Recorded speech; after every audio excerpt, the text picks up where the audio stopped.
अपने बदनामी का सेहरा मेरे ही सर है। न मैं नादानी में मोहब्बत करती और ना ही अपना सब कुछ लुटाकर अपनी ज़िंदगी बर्बाद करती। यह उन दिनों की बात है कि जब काफ़ी दिनों से हमारे घर के सामने वाला मकान खाली था। मालिक मकान किसी मुख्तलिफ फैमिली की तलाश में था। जल्दी उसे किराएदार मिल गया। यह किराएदार अजय नाम का एक नौजवान लड़का था।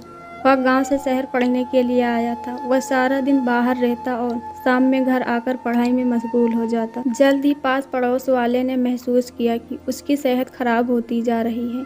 जब वह गांव से आया था तो सुर्खों सफ़ेद और तंदुरुस्त था। बाद में रंगत पीली पड़ने लगी और दुबला भी होता गया। एक रोज़ पापा को गली में मिला तो उन्होंने पूछा कि रवि बेटा, तुम्हें क्या हुआ है? क्या शहर का पानी रास नहीं आया जो रोज़ बरोज़ कमज़ोर होते जा रहे हो? अंकल, दरअसल मैं सुबह शाम होटल से खाना लेकर खाता हूँ, जो मुझे बाहर खाने की आदत नहीं। यही वजह है कि पेट खराब रहता है। पापा बोले, अगर तुम चाहो तो खाना हमारे घर से खा लिया करो। बच्चों का भी मुआशरे पर हक होता है। खाना तो रोज ही पकता है। एक आदमी का उसमें ज़्यादा निकल जाए तो क्या फ़र्क पड़ता है? ठीक है अंकल, जब ज़रूरत होगी बता दूंगा। उसी बात के अगले ही दिन मालूम हुआ कि रवि अस्पताल में एडमिट है। होटल से रोज़ खाना खाकर बीमार हो गया है। कॉलेज में तबीयत खराब हो गई तो कॉलेज वाले हॉस्पिटल ले गए। चपरासी के हाथ से रवि ने संदेशा हमारे घर भिजवाया कि मैं फला अस्पताल में एडमिट हूँ। मेरे घर से अगर कोई आ जाए तो उन्हें बता दीजिएगा। शायद उन्हीं दिनों उसके घर से उसका भाई या कोई रिश्तेदार आने वाला था, तभी उसने यह संदेशा मेरे पापा को भिजवाया। पापा उसको देखने के लिए अस्पताल गए। वह 5 दिन से एडमिट था। इसके बाद से उसके लिए एक टाइम का खाना हमारे घर से जाता। जब वह कॉलेज से आ जाता तो बेल बजा देता। नौकर उसे खाना देकर आता। रवि ने दरख्वास्त किया कि वह खाने का पैसा हर महीना दिया करेगा, लेकिन पापा ने मना कर दिया कि कोई बात नहीं, हमसायों का भी हक होता है। कुछ दिन बाद हमारा नौकर छुट्टी पर चला गया। पापा तो दुकान पर होते थे, मगर अब रवि को खाना पहुंचाने का मसला था। मेरा भाई अमेरिका में था और एक छोटी बहन थी जो मुझसे सिर्फ 2 साल छोटी थी। उसने तो साफ मना कर दिया कि वह खाना पहुंचाने रवि के घर नहीं जाएगी। मम्मी नहीं चाहती थी कि रवि रोज़ाना हमारे घर में खाना खाए, क्योंकि इस तरह लोगों को बातें बनाने का मौका मिल जाता है। अब उसका यही हाल था कि जब वह कॉलेज से आता तो बेल बजाकर दरवाजे पर खड़ा रहता और खाना लेकर अपने घर चला जाता। खाना खाने के बाद दोबारा बर्तन देने आता। बेल बजाता और हम बर्तन लेते। बस रहा यह आसान काम, मगर बहुत मुश्किल था। कभी मम्मी फ्री ना होती तो यह काम मुझे ही करना पड़ता। एक रोज़ वह खाना लेने ना आया और अगले दिन भी ना आया। मम्मी उसके घर पर गई। बेल दी तो वहाँ दरवाजे पर आया। मम्मी ने कहा, बेटा खाना क्यों नहीं लेने आते? कहने लगा, चाची मेरी तबीयत ठीक नहीं है, बुखार आ रहा है और मुझे इस हाल की भी तकलीफ़ हो गई है। अच्छा बेटा, मैं तुम्हें खिचड़ी बनवा कर भेज देती हूँ। मम्मी ने कहा, खिचड़ी बना दो। मैंने खिचड़ी बना दी तो मौसी का फ़ोन आ गया कि उनके पति की तबीयत खराब है, उन्हें अस्पताल लेकर गए हैं और फ़ौरन आ जाओ। मम्मी ने जैसे तैसे तुरंत मौसी के घर के लिए रवाना हो गई। उनको यह भी याद न रहा कि रवि को खिचड़ी भी देनी है। काफ़ी सोच विचार के बाद मैंने हिम्मत की। सर पर दुपट्टा रखकर खिचड़ी लेकर मैं उसके घर पहुंची। बेल दी, कोई जवाब ना आया। सोचा शायद रवि की तबीयत ज़्यादा ख़राब है, सो हिम्मत करके उसके घर के अंदर चली गई, क्योंकि दरवाज़ा खुला हुआ था। दबे कदमों डरते डरते आगे बढ़ी। वह कमरे में न था। वॉशरूम से पानी गिरने की आवाज़ आ रही थी। खिचड़ी उसके कमरे में पड़ी टेबल पर रखकर उल्टे कदमों लौटी तो वॉशरूम से निकल आया।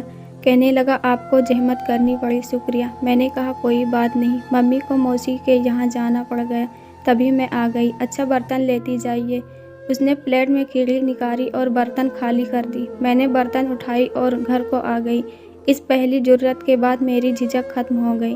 अब जब भी मैं फ्री होती दरवाजे से झांकती और अगर कोई गली में इधर उधर ना होता तो तेजी से उसके घर चली जाती और खाना देकर आ जाती। शुरू में हम हाय हेलो के अलावा और कुछ न करते। धीरे धीरे डर खत्म होता गया तो मैं ठहर कर थोड़ी इधर उधर की बातें कर लिया करती। अभी तक मोहल्ले वालों को पता न था कि मैं उसे खाना पहुंचाती हूँ। एक रोज़ बदकिस्मती से मोहल्ले की एक औरत ने मुझे रवि के घर से निकलते देख लिया।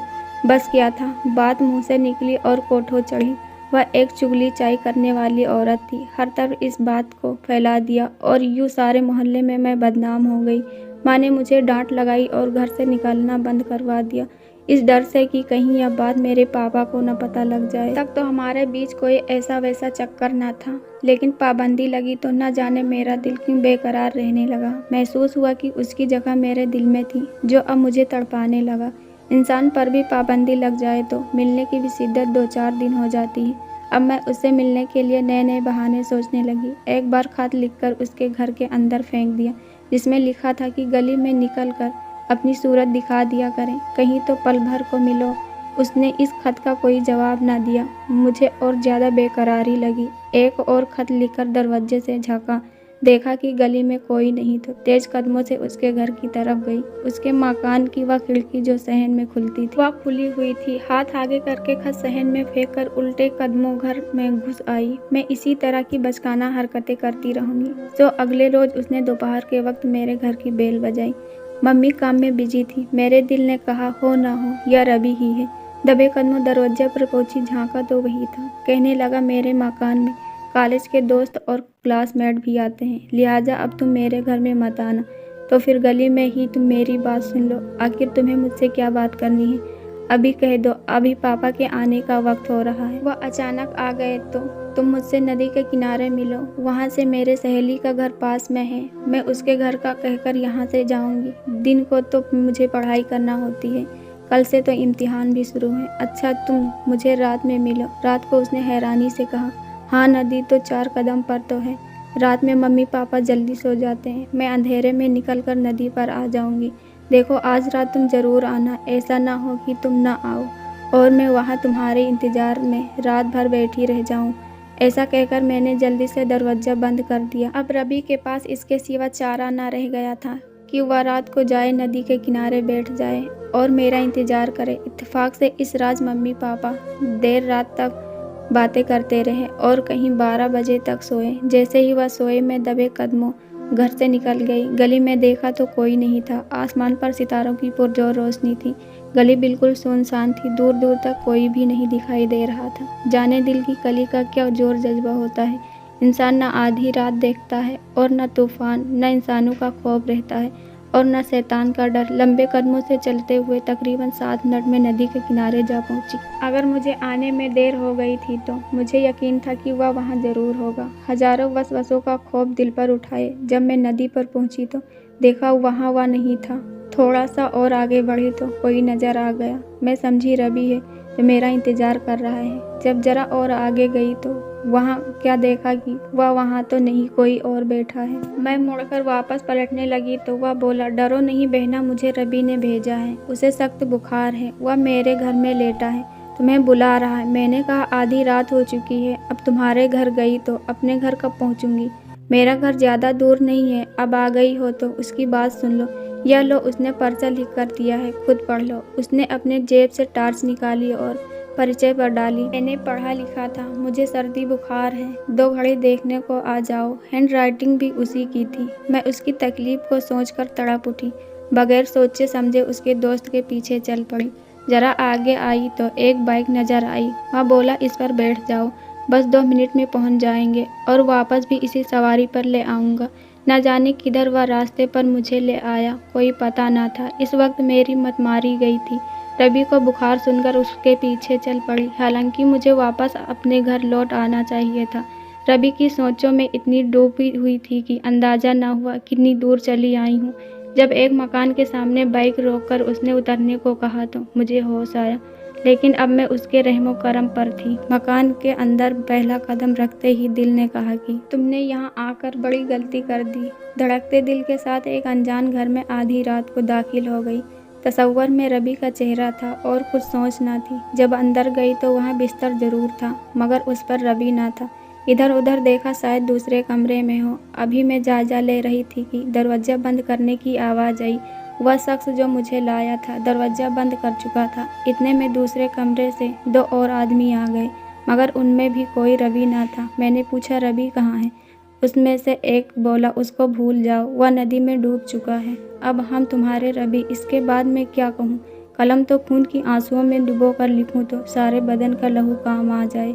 मैं कितनी बेबस लड़की और यह इंसान नहीं, दरिंदे हैं जो कदम सोचे समझे उठाया। वह मुझे किस राह पर ले आया। रात सर पर से ऐसे गुजर रही जैसे डायन हो। हजारों शैतानों की आवाज़ कान में गूंज रही थी। सुबह हुई भी तो कितनी स्याही समेट कर मेरे दामन में ले आई। उजाला तो फिर हुआ ही। मैंने अगर एक गलती कर ली तो दूसरी नहीं करनी थी। अगर अगली सबसे बड़ी गलती यह की पापा के खौफ से सुबह घर पहुंचने की कोशिश ना की। हालांकि मैं चाहती तो सुबह घर चली जाती, जो होता सो होता। बाबुल की छत से तो ना जाती, मगर मैं वहीं बैठी रोती रही, रवि को कोसती रही। उसने सब जानबूझकर मेरे साथ किया या खुद वह किसी का शिकार हो गया। भोलापन अपने किसी दोस्त को अपना राजदार बनाकर उन्हें मौका दिया। यह राज तो कभी खुल ही ना सका। तुम घर जाती, राज खुलता, लेकिन घर किस मुँह से जाती। मेरी हालत मेरी बर्बादी का सबब थी। भला कौन मुझे कबूल करता। शायद पापा मुझे देखते ही जान से मार देते। दोपहर तक मैं रोती रही। वह लोग ताला लगाकर कहीं चले गए। मैंने पास पड़ोस न झांका और न ही शोर मचाया। यही जी चाहा अपने बदनामी का सेहरा गाने से। बेहतर यह है कि यही प्यासी दफन हो जाऊं। शाम को वह लोग आ गए। कहा कि यहाँ रुकना ठीक नहीं, किसी ने पुलिस को खबर कर दी है। उनके हत्थे चढ़ गए तो अखबारों में तस्वीर आ जाएगी। बेहतर है निकलो यहाँ से। उन्होंने ना मुझे रवि तक पहुँचाया और ना ही मुझे घर तक, बल्कि एक कार में मुझे मुंबई ले आए और यहाँ सही मोहल्ले में एक औरत के घर छोड़कर चले गए। इस औरत ने मुझे दिलासा दिया। वह कहती कि मुझे माँ समझो, मगर वह माँ नहीं, माँ के नाम पर कलंक थी। वह मुझे हीरा के नाम पर मुतारिफ करवाती थी।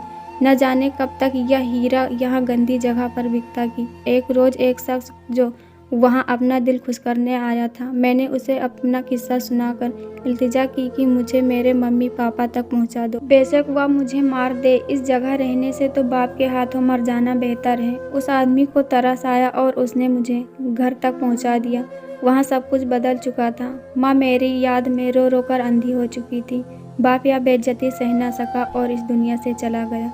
भाई ने दरवाज़ा तो खोला, लेकिन कोई भी ताल्लुक़ रखने से इनकार कर दिया। वही आदमी मुझे अपने साथ ले आया, मुझसे शादी की और मैं अब उसके साथ रहती हूँ। पर ज़िंदगी की एक गलती ने मुझे ऐसे गुनाह के गार में ले गई जहाँ सिर्फ दलदल ही दलदल थी। मुझे मेरे पति ने कभी भी ताना नहीं दिया, लेकिन हर वक्त मुझे यह सदमा लगा रहता कि क्या मेरा ये आखिरी मुकाम है। दोस्तों, अगर हमारी वीडियो आपको पसंद आए तो लाइक करो, कमेंट करो, चैनल को सब्सक्राइब करो। ऐसी वीडियो हम आपके लिए लाते रहेंगे। धन्यवाद।